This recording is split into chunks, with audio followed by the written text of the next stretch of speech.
मान الرحیم المصیغہ اردو کا سبق نمبر 59 فائدہ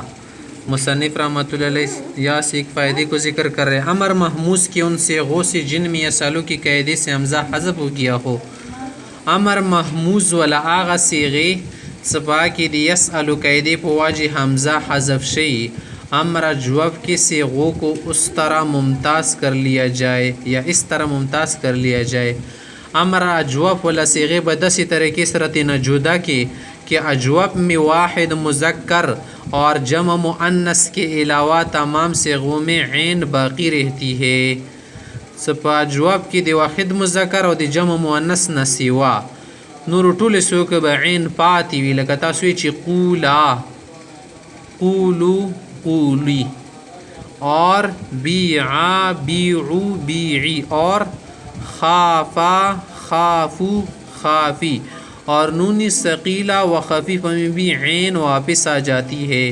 ثقیلہ خفیفہ چرا چل تکیم بعد عین واپس کی لققولہ کی تاسو گورئی تسنیه سی غاش وکنا دی کی ما غوا واپس راغله د واحد کی نو اوله کی دی قل قولا وګرل تکي واو نشته ډیل شو دلته کی بیا راوړو نور سیغو کی قولا قولو قولی بیع کی نشتا نورو کشتا بیعا بیعو بیع خف التا کی نشتا بیا واپس رالو خافا خافو خافی او جمع مؤنث کیا نہیں کسا قل قلنا قولی قولا قلنا خفنا بعنا نشتا التا کی دلیت شوئے اس واحد مذکر نه علاوه دی جمع مؤنث نه علاوه نورو کې به عین به باقی پاتې کیږي انداسي قانون سکیلا دی په داخله کې به ټولو کې باقی پاتې کی لګه توي قولنا بیعنا خافنا ما واحد مذکر کې مرالو اور محموز کے عین کے تمام صیغوں میں عین محذوف رہتی ہے محموز والا سکون میں نور صیغی دی او کې عین به محذوف لګتای زیرا زیرو زیری انداسي دا وګوره تاسو وګوره دا هم کتلو زیرا خپل کې بقایا پوت ده بل بوب نه لوړ شي سل آلتا کی نشتا سلا سلو سلی سلن سلن دا دی واحد مذکر صیغه د سل نه جوړ شي د سل سلن سلن من سل ته نشل تاسو کا خامخا سل بنی اسرائیل ما غوازنده کنه سل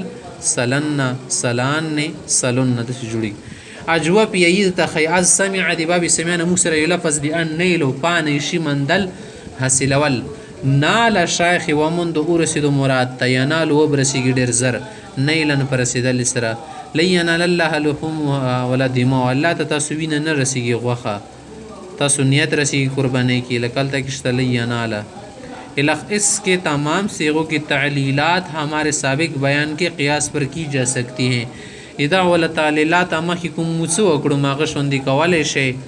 لکه مخی ته بین کړو نال اخمات صيغه ده کنه نال ینالو باع یا باغونه جوړه یا ینالو یا خاپ یا خفان یا نالونا تنالو تنالال ینال نه د شی تب جوړه اور اسی طرز پر دوسرا باب ثلاثی مجرد کی گردانیں اور صیغے بھی نکال لینے چاہیے ماغه طرز بن نور بابونه د ثلاثی مجرد گردانونه او صغیر و بسل پکار دی اجوابی ووید تخی اسباب افتعال د افتعال لا اصل کې مو سره دا لفظ دا واو د خواو په یا سره بدل شي د نه جوړ شي اقتیاد اقتیاد معنا د کینچ نه یشیر کینچ کول زرقوال اقتاد را کینچ کې اقتاد د رزرب کینچ کې اقتیادن په مقتادن د کینچ کون کده اقتید کین شو نن گریوانن نیول شو زور شو یقتادو کې اقتیادن په مقتادن امر اقتاد زور کې وی لګونه لا تقتد ظرف من مقتاد اسم فاعل اور مفعول کی صورت ایک ہو گئی ہے دلته کې اسم فاعل اسم مفعول تاسو وګورئ یو شان دي شي مقتاد مقتاد نشان دي خپل کې دا اصل کې مقتایدن د بل د مقتایدن الته کې یا لاندې زیر ده دلته کې یا بني بزبر اسم مفعول کې مقتاودن مقتاودن نشده لیکن اسم فاعل اصل میں مقتاودن بکسر واو تا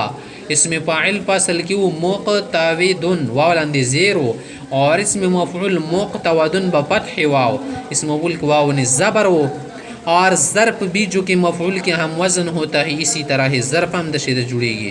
تسنیہ و جمع مذکر امر حاضر کی صیغے اقتادا اقتادو اور تسنیہ و جمع مذکر غیب ماضی کی صیغے صورتاً متحد ہو گئے ہیں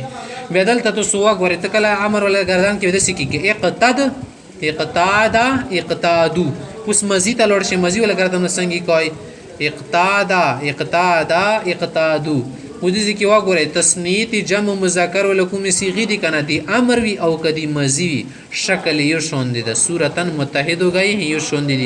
مگر ماضی کې اصل وفات خواه ماضی کې اصل کې هو فتحې سره د کنه یک توادا ده اور امر کې اصل جو کې مضارع سے بنا ہے با کسر وی او مضارع نشد امر شاخ یک تویدو ده باقی صيغو کی تعلیل آسان ہے د نور ول تعلیل بس آسان د تاسو کولای شی مختور بسې